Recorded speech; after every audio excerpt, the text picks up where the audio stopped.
आत्ताच तुम्ही बघितलं असाल शहरात विविध ठिकाणी जे ह्या केसमधला मुख्य आरोपी आहे त्याचे बॅनर्स वगैरे झळकलेले होते. आम्ही बघत होतो की याच्यावर कोणी लक्ष देत आहे का, कुठल्या पक्षाचा कार्यकर्ता किंवा कोणी पक्षाचे प्रमुख किंवा मंत्री. परंतु ते त्यांना बरं वाटत होतं, कारण का त्यांनी औपचारिकता केली संतोष अण्णा देशमुख या प्रकरणातील की आरोपीला फाशी झाली पाहिजे, आरोपीला शिक्षा झाली पाहिजे, SIT नेमली पाहिजे.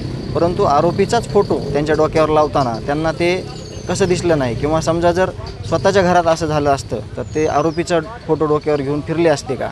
किंवा अजून मी हे त्याही पुढे म्हणतो की बीड पोलिसने जर ह्या सगळ्या आरोपींची धिंड काढली असती तर यांची कदाचित हिंमत झाली नसती की आरोपी जो आहे याच्यातला मुख्य, त्या आरोपीचा फोटो बॅनरवर प्रत्येक शहरातल्या प्रत्येक मोक्याच्या जागेवर लावायचा, त्याच्यावर कठोर कारवाई करण्याचे निर्देश दिलेले आहेत. परंतु कारवाई काय होते हे प्रामुख्यानं बघणं गरजेचं आहे.